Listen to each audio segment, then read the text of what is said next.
चिपळूण नागरी पतसंस्थेच्या विरोधात उपोषणाला बसलाय. नेमका तुमचा आक्षेप काय आहे आणि काय मागणी आहे तुमच्या? आपण चिपळूण नागरिक पतसंस्थेच्या विरोधात आतापर्यंत 10 ते 12 आंदोलन केलेले आहेत. एक आंदोलन माझं चिपळूणमध्ये मी स्वतः प्रांत कार्यालयाच्या आपलं निबंधकमध्ये केलं होतं. त्यानंतर मी मुंबईला एक आंदोलन केलं आझाद मैदानावरती. 3/2/2025ला मला लेटर निघालं की चिपळूण नागरिक पतसंस्थेची पूर्ण चौकशी खात्याने चौकशी व्हावी. ते चौकशी सुरू असताना 3 अधिकारी त्याला नेमले गेले. एक होते प्रकाश जगताप जिल्हा निबंधक, अमोल निर्डे सहाय्यक निबंधक रायगडचे आणि मकरंद दरोडे हे पण रायगडचे होते. कारण आम्हाला असा संशय होता की चिपळूण नागरिक पतसंस्थेचा जो कारभार चालला आहे ते इथं दडपशाही होते. म्हणून आम्ही मुंबईवरून त्याची चौकशी लावल्यानंतर त्या आदेशाला हे पत्र तुम्ही बघितलं तर हे आदेशाची प्रत आहे जे मंत्रालयातून निघालेली सहाय्यक सचिवांनी दिलेली. ह्या माझ्या आणि विकास हादवेंच्या अर्जावरती त्यांनी चौकशी चालू केल्यानंतर माननीय प्रवीण दरेकर साहेबांनी चिपळूणमध्ये एक सभा घेतली आणि त्या सभेला त्यांनी सांगितलं की चिपळूण नागरिक पतसंस्थेच्या मागे बरेच लोक लागले होते पण मी त्याची चौकशी थांबवलेली आहे. म्हणजे त्यांनी चौकशी का थांबवली? यामध्ये खूप मोठा भ्रष्टाचार आहे.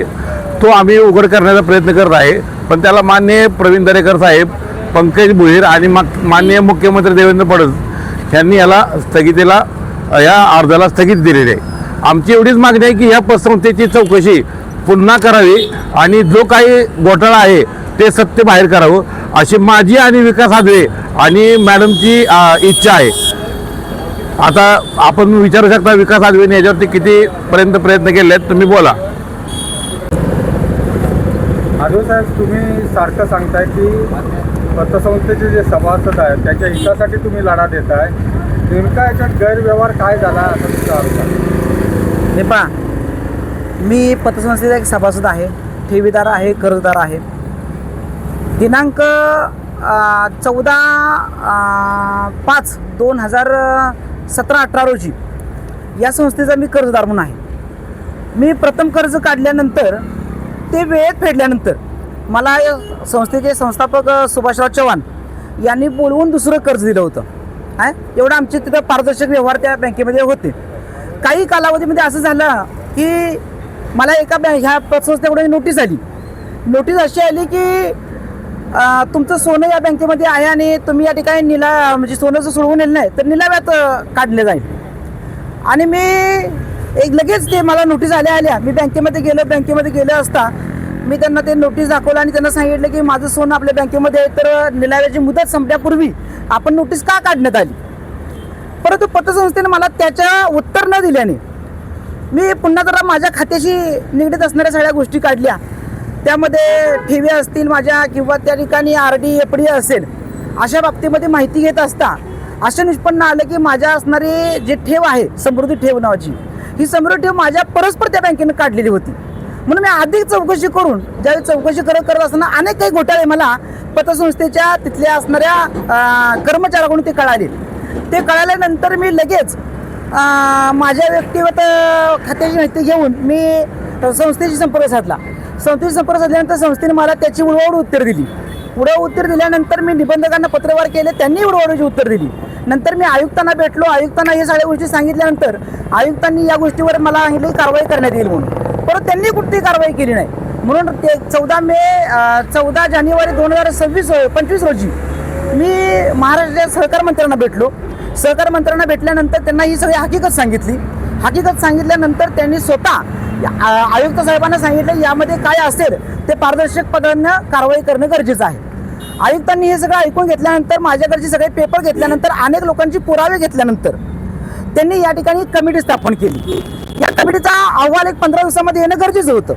परंतु हा अहवाल 1 महिना, 1.5 महिना, 2 महिना येत नसल्याने मी पुन्हा एकदा मंत्रालयात चौकशी केली. परंतु असं निष्पन्न झालं की या ठिकाणी यांनी आंदोलनावर स्थगिती दिली आहे. आता स्थगिती कुणी दिली, काय दिली याची माहिती घेत असताना लक्षात आलं की पंकज भुईर यांनी या ठिकाणी स्थगिती दिली आहे. राज्यमंत्र्यांना मी त्यांनाही भेटलो व्यक्तिगत. त्यांना भेटल्यानंतर त्यांनी मला सांगितलं की याची चौकशी आम्ही करणार आहोत. पण आता सध्याला त्यांनी त्यांचं म्हणणं मांडलेलं आहे. खरं तर वास्तव पाहता चौकशीचा आदेश आहे. चिखलकर आणि मी या नावाने. परंतु या ठिकाणी चिपळूण नागरी पतसंस्थेच्या काही ते असतील एजंट वगैरे त्यांनी आणि राज्यमंत्र्यांनी संगनमत करून या ठिकाणी आम्हाला या चौकशीमध्ये सामील करून घ्यावं म्हणून मी वारंवार त्यांना पत्रव्यवहार केले सुद्धा, परंतु त्यांनी आम्हाला त्या चौकशीमध्ये सामील करून घेतलं नाही. खरं पाहिलं असता आमची तक्रार असताना आम्हाला त्या कमिटीमध्ये त्या युनिटीमध्ये स्थापन घेऊन आम्हाला विश्वासात घेऊन मगच त्यांनी या गोष्टीचा शहानिशा करायला पाहिजे. परंतु आता निबंधक आणि DDR आणि आयुक्त आणि चिपळूण नागरी आणि सहकार मंत्री यांच्यामध्येच बसून यांनी हे सगळ्या प्रकाराची स्थगिती देण्यात आली. स्थगिती का दिली याची माहिती काढण्यासाठी आम्हाला तब्बल 2 महिने गेले. ही स्थगिती का देण्यात आली? ही स्थगिती देण्यात आल्यानंतर असं निष्पन्न झालं की या ठिकाणी जे कोण त्यांच्या घरातली कोणी व्यक्ती आहे आणि ते BJP मध्ये प्रवेश करणार आहे आणि त्याच्यामुळे ही स्थगिती देण्यात आली आहे असं वरिष्ठ पातळीवरती सांगण्यात आलं. आणि राज्य सरकार वरडतंय, केंद्र सरकार वरडतंय, आम्ही भ्रष्टाचार मुक्त करणार आहोत आणि सगळी भ्रष्टाचारी कशी काय त्यामध्ये सामील होतात हे आम्हाला काही माहीत नाही आहे. आणि या संदर्भामध्ये वारंवार आम्ही त्यांना पत्रव्यवहार केले आहेत, वारंवार त्यांना मागणी करतो. जर समजा ही पतसंस्था खरंच प्रामाणिक आणि चांगली पद्धतीने काम करते तर मग यांनी एकदा चौकशी पूर्ण होऊन द्यायला पाहिजे होती. चौकशी का थांबवतात ही लोक? सगळे त्यांनी माझं असं म्हणणं आहे की या ठिकाणी जर खरंच चौकशी म्हणजे चिपळूण नागरी पतसंस्था ही चांगलं काम करते, पारदर्शक काम करते असं त्यांचा दावा आहे, तर आमचं जे आहे म्हणणं ते खोटं पाडून तुम्ही दाखवावं ना. कर्मचाऱ्यांना 50-50 कोटीची कर्ज दिलेली आहे. एक व्हिडिओ व्हायरल होतोय ग्रुपवर सगळ्या की मला काहीतरी पाटणला महिलांनी मारला नाही असं. अच्छा. तो जो विषय आहे त्याच्यावरती FIR दाखल आहे आणि त्या FIRच्या संदर्भात ज्याला कोणाला माहिती असेल त्याला ऑनलाईन सगळं आहे, ती पूर्ण माहिती त्यांनी घ्यावी. काय तो विषय आणि हा विषय काही संबंध नाही आहे. आणि मी राजकारणामध्ये गेले 17 वर्ष आहे, त्यामुळे असे आरोप होतात, असे हल्लेही होतात. आता जे काय पुढे जे काही तुम्हाला कोणी सांगितलं असेल त्यांच्याही पुष्कळ आरोप आहेत, त्यांच्याही लिखणी होते, त्यांच्याही थुकलं जातं, तर त्याच्यावर तुम्ही नाही बोलत काय? अजून काय असेल ते विचारा. आत्ता सध्या आम्ही हे आंदोलन या ठिकाणी अशासाठी घेतलंय कारण मध्यंतरी एक पत्रकार आणि एक आंदोलनकर्ते यांच्यावरती हमला झाला. खरं तर हे अशा प्रकारचे हमले करणं हे या संस्थेच्या काही लोकांना शोभत नाही आहे. जर आमचे आरोप असतील तर त्यांनी आम्हाला सांगायला पाहिजे की हे आरोप तुमचे खोटे आहेत. त्यांनी एक कमिटी स्थापन केली, त्या कमिटीचा अहवाल यायला पाहिजे होता. तो अहवाल आला असता तर आम्हालाही कळलं असतं की बाबा पतसंस्था चांगली आहे. अहवाल का थांबवला गेला?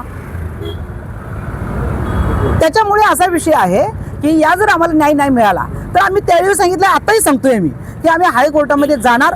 त्यांना आम्ही पार्टी चिपळूण नागरी पतसंस्था जे मध्ये लुडबुड करणारे कार्यकर्ते असेल त्यांनाही घेणार आम्ही आणि त्यामध्ये आम्ही राज्याचे राज्यमंत्री त्यानंतर प्रवीण दरेकर आणि मुख्यमंत्री यात सामील आहेत असं आम्ही म्हणत नाहीये. त्यांचेच काही व्यक्ती असे म्हणतात की या ठिकाणी येऊन प्रवीण दरेकर असे स्पष्ट म्हणतात की मुख्यमंत्र्यांनी स्वतः थांबवलं. त्याचा अर्थ तो म्हणजे आम्ही काही त्या एवढ्या मोठ्या व्यक्तीचं नाव आम्ही घ्यायची इच्छा नाही आहे, पण त्यांचेच काही जे त्यांचे सहकारी आहेत त्यांनीच त्यांचं नाव घेतलेलं आहे यामध्ये. नमस्कार, मी राधाई फाउंडेशन चिपळूण संस्थापक अध्यक्ष राधा लवेकर. आज चिपळूणमध्ये चिपळूण नागरिक सहकारी पतसंस्था लिमिटेड चिपळूण ह्यांच्या गैरकारभाराविरोधात चौकशीवर आणलेल्या स्थगितीसाठी उपोषणकर्ते शिकलकर आणि उपोषणकर्ते हदवे हे उपोषणास बसलेले आहेत. तर ह्यांना आमच्या संस्थेकडनं पहिल्यांदा आम्ही पाठिंबा जाहीर केलेला आहे.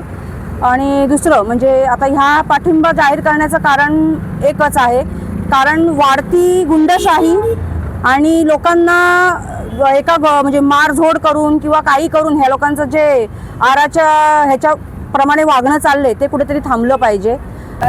नमस्कार, छावा मराठा योद्धा संघटना महाराष्ट्र आणि एक आमच्या वतीने अन्यायाला वाचवणं हे आमचं काम आहे संघटनेचं. इतर कुठल्याही ह्याच्यातून येऊ दे, कोणत्याही जिल्ह्यात नाही येऊ दे, इथं जर अन्याय एखादा होत असेल, आता मला वाटतं 25 तारखेला आपल्या गेल्या महिन्यात 25 तारखेला आपल्या पत्रकारावर ते हल्ला झाला. त्याच्या निश्चित तर तुम्ही जर तो विषय तुम्ही घेतला आहे ह्या उपोषणकर्त्याने, तर त्याच्या पाठिंबा देण्यासाठी छावा संघटना कायमस्वरूपी पाठी राहील आणि पाठीशी पूर्णपणे राहील.